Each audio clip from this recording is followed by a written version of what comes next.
Now, when I say that, I've got a rule with my, how many people are head coaches in here?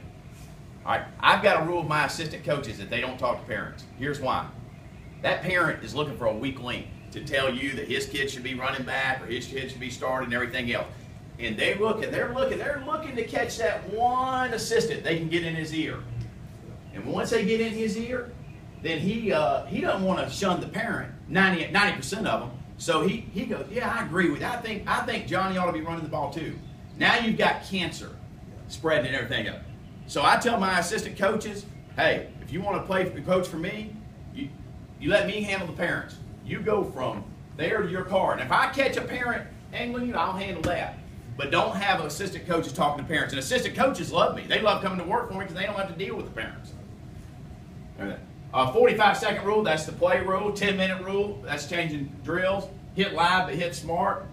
Like we talked about in the offensive line, more important to know who to block than how to block. From an offensive line standpoint, if you're an offensive line coach, you got to bug your association, your league, your head coach on shoots and boards. If you don't, you're tying your hands. Communication is talking, not yelling at players. That's big time.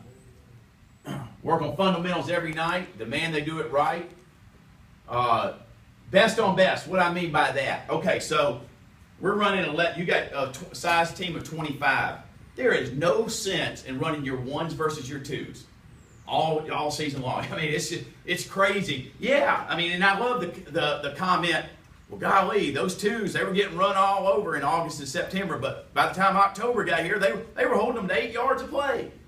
It's too late then. So what we'll do is take our number one guard, who probably plays defensive line, and we'll match him against our number one tackle. We'll take our number two guard, and he'll play against the number two backer. All right? We'll take our one running back and our fullback. Fullback's going to go play linebacker. Same thing with our backside defensive back and our wide receiver. We're going to put you against reps like you're going to see on Saturday or Thursday night and everything. So try to incorporate best on best kids as much as possible. Use your trainer to help up tempo. I never want to have one of my coaches messing around with a darn strap or a helmet button or anything like that. That one dad that bugs you, hey, I want to be part of your staff. I want to be part of your staff. All right, 2 years, you give me a 2-year contract, you're my trainer, and you do that for 2 years, then I might promote you and see how much their heart's in it then. And then what you'll find is if you do get somebody, hell, they want to stay at trainer because they like it so well and everything. But have a trainer. Our kids know something pops after practice or whatever. Do not bug one of my coaches. Hey, coach, can you tie my shoe? You better boom out of that line. We don't even question them. They boom out of that line. They boom that trainer. The trainer gets it fixed, and they come back in like nothing else happened. I talked about scrimmage inter-squad more than against another team. I'm just telling you, if you can stay with your team and your pace and your inter-squad, first thing you're going to do is make your players better. Your subs are going to get better, all right? And then you're not practicing at somebody else's pace. During a scrimmage, full speed, no stopping. Use that as your conditioning. Work on goal line offenses, all right? Trying to get off as many plays as possible. Here's a biggie. I love this one. All right, I know we've all seen it. Back breaks through, and he goes, and he's run, and he runs, and he runs to the dang Forrest Gump. You think he's Forrest Gump, and he's hit the end of the stadium. All right? Now he comes back, and he's tired. You know how long that takes? Watch the watch on a long broken play in practice of the kid just running, and that poor little safety just going after him like a dog chasing a bone and everything. So we go about 10 yards, boom, boom, boom, break it, whistle, boom, back. And watch how many more plays you get off in practice. It doesn't do anybody any good for your tailback to outrun the second string corner 40 yards down the field, except wasting time. Teach game tackling. I think everybody gets that. Get them to the ball. Everyone coaches. Everybody is coach. And put pressure on kids, just like game situations. Coaching thoughts. Excuse for losers. All right, if we lose a game with my team, it ain't nothing but my coaching staff's fault. It ain't Johnny that dropped the ball in the corner of the end zone. It isn't, Larry that missed a block. It's on the coaches. All right, practice with enthusiasm. Doesn't matter how much you know about football. It only matters what you can teach your kids. I live in an area in Atlanta where every NFL retired player comes and lives. I don't know what the hell it is, but every ex-NFL player ends up in Sugarloaf Country Club. All right? And they come out to coach, and they're out here all the time. Oh, you got to coach against Steve Atwater this week, or you got to coach against, Chris Miller or Bobby Hebert or anything. I love coaching against them guys, and here's why. They can't get it across to kids. They got all this knowledge up here, and they can't teach it to kids and everything. So it's how much you can get across to the kids. It ain't how much football you know.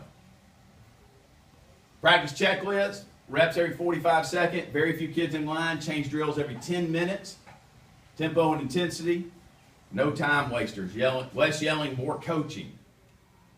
All right, here's a sample practice schedule. This is based off an hour and a half, all right, of practice, which is all we get in Metro Atlanta, all right.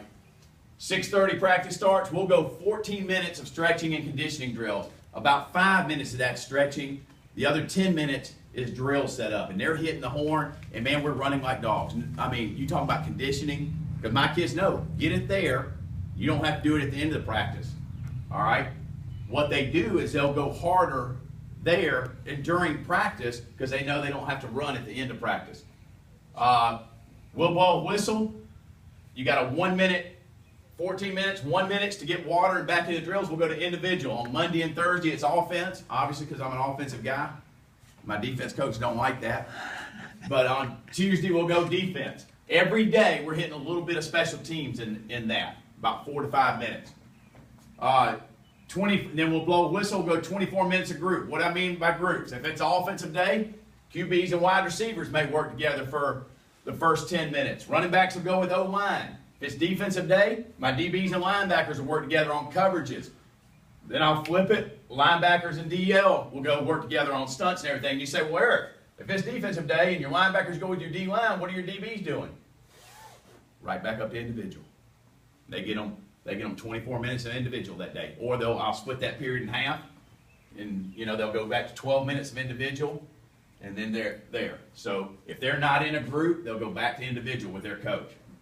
Then we'll hit the whistle again. We'll get 19 minutes of scrimmage, install, preparation at a high tempo. 1 minute of instruction. I let a different coach talk each night. 1 minute of instruction, and we're out of there. The end result, if you'll use this practice, and I've added it up, is you'll get 15 minutes extra. On average, you got 45 regular season practice. Here's the big number that interests me.